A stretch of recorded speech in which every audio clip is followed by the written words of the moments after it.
Maryland motorists will have to dig deeper into their pocket when renewing their vehicle registrations after July 1st. Under new rates that take effect, the cost of registering a passenger vehicle will increase by 60 to 75%.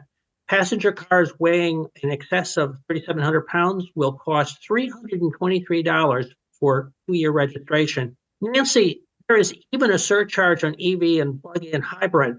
Should the various transportation charges that the state applies be going up? Well, the cost of everything, as you know, is going up. It's interesting. I looked this up. Basically, the cars that are going to take the hits to a certain extent are your SUVs, which of course seem to be the car of choice these days. They actually, as far as I could tell, they reduce the charges for smaller cars. So there is an incentive there, such as it is, to go with a car that's less than 3,700 pounds, which I'm told is subcompact sedan, hatchbacks, compacts, mid-sized cars. Really aren't going to feel the same hit that the SUVs are going to feel.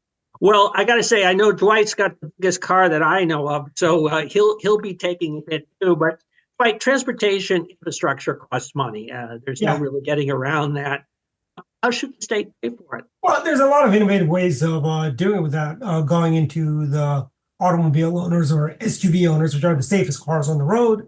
There's public-private partnerships the state could try. There are, we could use toll roads like the Bob Ehrlich Expressway, the ICC, congestion pricing like they do in Virginia on I-66, as well as they do that on the Bob Ehrlich Expressway. Those are just 3 ideas. Then we could also do grants from the federal government. If our members of Congress are on their ball, they can bring us some federal dollars for some of the infrastructures that is badly needed, such as widening 270, widening the Beltway, and so on. I don't think it's fair to tax for automobile owners or people who have large SUVs to have to pay the brunt of this, considering the small cars are unsafe. If you're in an accident, more likely to die.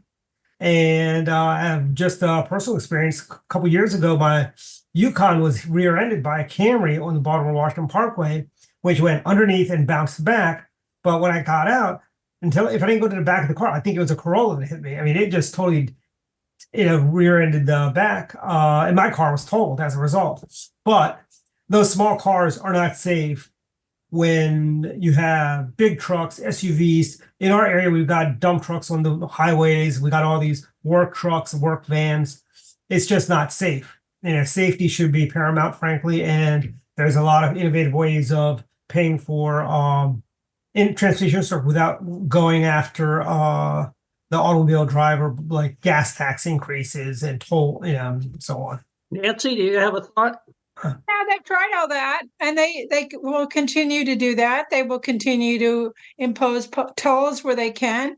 It's all a question of I don't think what the legislature will answer. choose to do.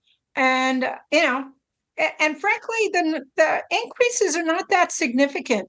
I think that 60% number is a bit overstated. I checked the state a registration law just before we got on, and it seemed to be a more modest increase. But Nancy, how much? Nonetheless, we continue we're going to continue to see those kinds of increases because the cost of transportation construction is extraordinary.